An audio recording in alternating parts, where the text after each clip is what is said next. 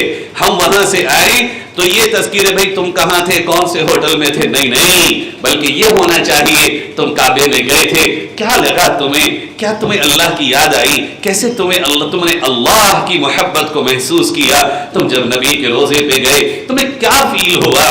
اب بتاؤ, جب آنکھوں سے نبی کا روزہ دیکھ لیا تو ان آنکھوں پہ لازم ہے کہ وہ نبی کی سنت کی لکھی ہوئی باتوں کو بھی تو پڑھیں. جب ان زبان نے وہاں نبی کے روزے پہ سلام پڑھ ہی لیا تو لازم ہے کہ اس زبان سے نبی کے بول بولے جائیں, اور نبی نے جس منہ سے درود و سلام کی آواز سنی ہے اس منہ کو زیب نہیں ہے کہ وہ گالیاں دے, اس منہ کو زیب نہیں ہے کہ وہ گندی باتیں کرے, اس منہ کو یہ جچتا نہیں ہے کہ وہ ایسی زبان سے کلمے نکالے کہ جو اس کی شان کے خلاف ہو. جس منہ سے نکلی ہوئی آواز میرے نبی نے فرمایا من صلی عند قبری سمعته اذنیا, جو میری قبر پہ آ کے درود و سلام پڑھتا میں کانوں سے سنتا ہوں, اپنے کانوں سے. میرے نبی زندہ ہیں قبر میں, جب نبی کانوں سے میری آواز کو سن چکے ہیں تو اس آواز پہ اب اتنی احتیاط تو لازم ہے کہ کم از کم وہ باتیں نہ آئیں جو نبی کی محبت کے خلاف ہوں, جو نبی کی شریعت کے خلاف ہوں, جو نبی کی سنت کے خلاف ہوں. اس زبان کی بھی حفاظت ہو, ان آنکھوں کی حفاظت ہو. کب ان آنکھوں نے جب کعبے کو دیکھا, نبی کے گنبد کو دیکھا, اور کیا حسین منظر ہوتا ہے, بیٹھو چھتریوں میں دیکھتے رہو نبی کے گنبد کو. یہ نعتیں پڑھتے کعبے پہ پڑھی جب پہلی نظر, کیا چیز ہے, تو قاری ناصر رفیق صاحب کو یاد ہے پوری, کیا چیز ہے, دنیا بھول گیا.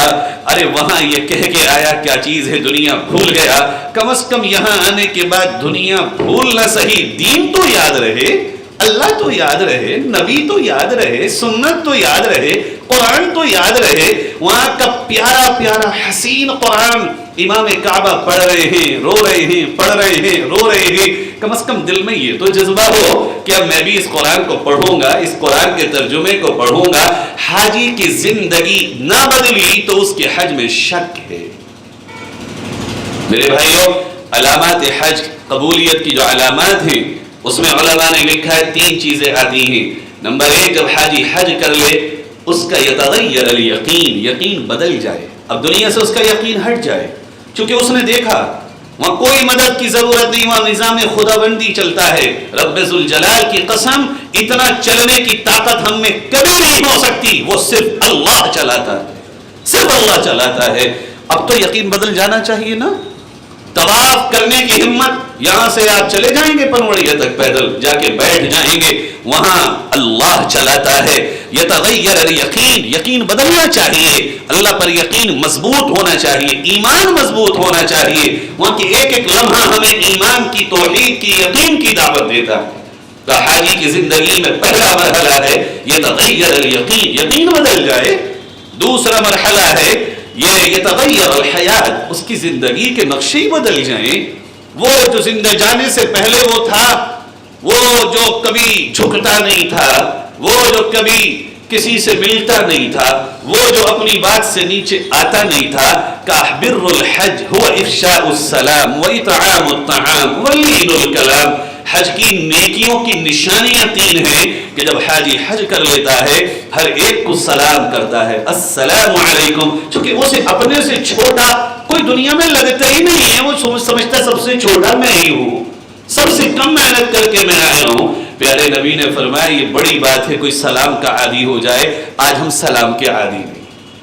حج کی نیکیوں کی نشانیوں میں سے ایک نشانی افشاء السلام واطعام الطعام, جو بھی مہمان آئے, جو بھی رشتہ دار آئے, اس کا دسترخوان وسیع ہونا چاہیے. وسیع کا مطلب یہ نہیں کہ 5 اس کے سالن اور ڈشیں لمبی ہوں, بلکہ جو اس کے گھر میں ہے وہ کھانا کھلانے کا عادی ہو, جو چٹنی روٹی, دال روٹی, چاول روٹی جو بھی ہو. اطعام الطعام, کھلانے کا شوق ہو. میرے نبی کو کھلانے کا شوق تھا, حاجی کو بھی اللہ نے کھلانے کا شوق دلایا. ولین الکلام, بڑے پیار سے بات کرنے کے عادی ہو جائے. وہاں پولیس والا کہہ رہے جاؤ نا, تو اس سے لڑے تو نہیں نا, چپ. اس نے یوں ہاتھ پکڑ کے نماز پڑھتے ہوئے اٹھا لیا. اگر راستے میں کوئی نماز پڑھ گئی سسٹم میں, چپ, کیا کرو گے؟ یہ سب چیزیں سکھا رہی ہیں. لین الکلام, اللہ کو بڑا نرم کلام پسند ہے, سخت کلام پسند ہی نہیں. یہ حاجی کی نیکی میں سے ایک نیکیاں ہیں 3. کہا یہ حاجی کی قبولیت کی علامتیں ہیں کہ اس کی زندگی بدل جائے. وہ جب راستوں میں سے نکلتا تھا تو سوچتا تھا کہ یہاں والے مجھے سلام کریں، لیکن جب حج سے آیا تو وہ سلام کرتا ہوا چلا جا رہا ہے، وہ ہر ایک سے ملتا ہوا چلا جا رہا ہے. میں نے کئی بزرگوں کو دیکھا کہ وہ چھوٹے چھوٹے بچے جو راستوں میں کھیلتے تھے، وہ اپنی تعلیم کے زمانے میں جب وہاں میں نے اس قصبے کے بزرگوں کو دیکھا جب وہ حج سے واپس آئے، ان بچوں کو بھی سلام کرتے ہوئے جاتے تھے، ان بچوں سے بھی مصافحہ کرتے ہوئے جاتے تھے. ایک دن میں نے ان سے پوچھا اس صاحب سے کہ یہ آپ ایسا کیوں کرتے ہیں؟ کہتے ہیں نبی نے فرمایا جب مسلمان سے مصافحہ کرتا ہے تو سارے صغیرہ گناہ معاف ہو جاتے ہیں. اللہ سے امید ہے معاف تو سارے ہو ہی گئے ہوں گے، لیکن کیا پتہ ہوائی جہاز میں ہو گئے ہوں، ایئرپورٹ پہ ہو گئے ہوں، آنے کے بعد ہو گئے ہوں. اب دل یہ چاہتا ہے کہ چونکہ معاف کرانے کی عادت بنا کے آئے ہیں تو بہانے معاف کرانے کو دل چاہتا ہے. یہ تغیر الحیات، زندگی بدلنا چاہیے. اور تیسری چیز انسان کے اندر یہ آنا چاہیے کہ وہ متبع للسنہ، پیارے نبی کی سنت کا اتباع اس کے اندر آ جائے. وہ حج پہ جانے سے پہلے اس کی زندگی میں جھوٹ تھا وہ ختم ہو جائے، اس کی زندگی میں کاروبار میں اگر سود تھا وہ ختم ہو جائے، اس کی زندگی میں اگر کوئی اور خرابیاں تھی وہ ختم ہو جائیں. زندگی کچھ نہ کچھ بدلنا چاہیے. اگر زندگی نہیں بدلی، یقین بھی نہیں بدلا، صورت زندگی کی نہیں بدلی، تو اس کا مطلب یہ ہے، علماء صاف لکھتے ہیں جو شخص جیسا گیا ویسا ہی واپس آ گیا. بلکہ اللہ مجھے معاف کرے، آپ میں سے شاید خدا کرے کوئی نہ ہو وہ حاجی جو یہاں سے شیونگ کرا کے گیا اور پھر جدہ آنے سے پہلے مکہ میں شیونگ کرا کے آیا، اس نبی کی سنت کو یہاں بہا کے بھی گیا وہاں بہا کے بھی آیا. اسی طرح کی اور بہت سی چیزیں، جھوٹ بولتا ہوا گیا، جھوٹ بولتا ہوا آیا، جھوٹ بولتا ہی رہا، غیبت کرتا ہوا گیا، غیبت کرتا ہوا آیا، غیبت کرتا ہی رہا. اس طرح کی جو گناہوں والی زندگی تھی اگر وہ نہیں بدلی ہے تو اس کا مطلب یہ ہے یہ ساری محنت فریضے کی ادائیگی تک تو ٹھیک ہے لیکن قبولیت کی منزلوں تک پہنچنے سے دور. آئیے یہاں ہمارے آپ کے بیٹھنے کا مقصد یہ ہے کہ ہم سب مل کے محنت کریں. جس رب نے ہمیں وہ گھر دکھایا اس رب کے بول اپنے ضلع میں بولیں. بھائیو اس وقت بہت ضرورت ہے اللہ کی بات کرنے کی، اللہ کی بات پہنچانے کی. ساری باتیں ہوتی ہیں، سارے تذکرے ہوتے ہیں، لوگ ہمارے آپ کے قرآن کو نہیں پڑھیں گے، خدا کی قسم. لوگ غیر مسلم ہمارے آپ کی نمازوں کو مسجدوں میں آ کے نہیں دیکھیں گے.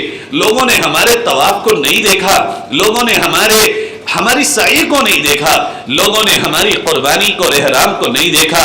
وہ مجھے اور آپ کو دیکھ رہے کہ مدینہ مکہ جا کے آنے والا کیسا ہوتا ہے. اس میں میرے نبی کے روزے کی عزت مجھ سے آپ سے جڑ چکی ہے، اس میں کعبے کا احترام مجھ سے آپ سے جڑ چکا ہے.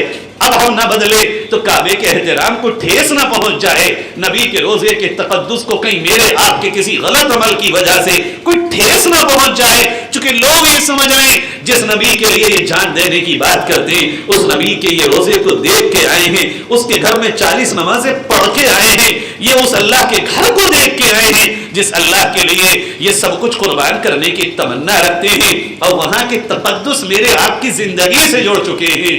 اب لوگ مجھے آپ کو دیکھنا چاہتے ہیں، وہ وہاں نہیں جا رہے دیکھنے، وہ مجھے آپ کو دیکھ کے وہاں کا اندازہ لگائیں گے. اس لیے میرے بھائیو مجھے اپنے آپ سے بھی اور آپ سے یہ گزارش ہے کہ آپ اس استقبالیہ حجاج کے پروگرام میں آج یہ طے کر لیجیے، اور یقیناً آپ طے کر کے آئے ہوں طے تو مجھ ناکارہ کو کرنا ہے کہ میں اپنی زندگی بدلوں. آپ تو بہت اچھے ہیں، اپنی زندگیوں کو بدل چکے ہیں، بہت سے کے چہروں پہ نور آ چکا ہے.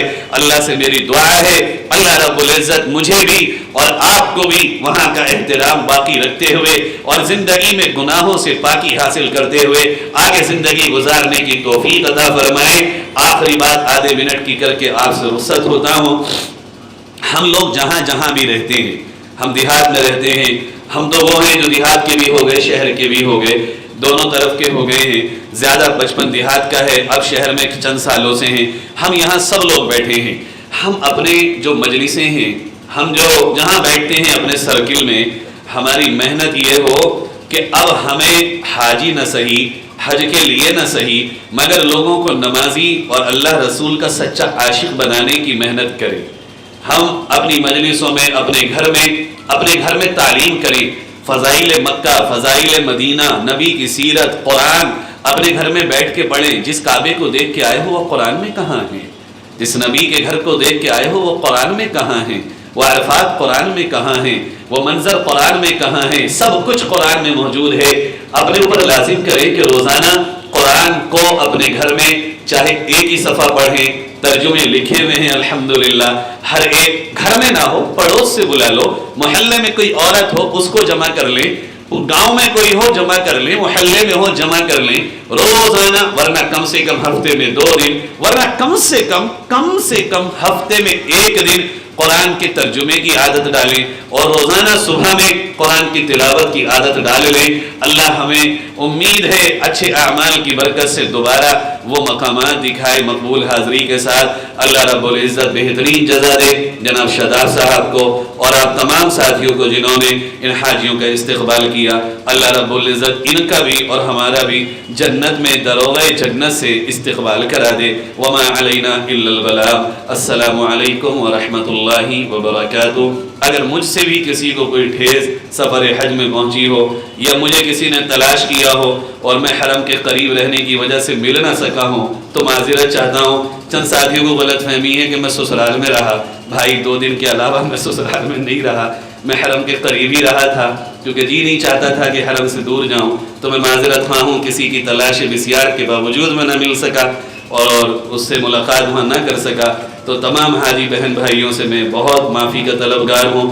ہم سب ایک دوسرے کے لیے دعا کرتے رہیں.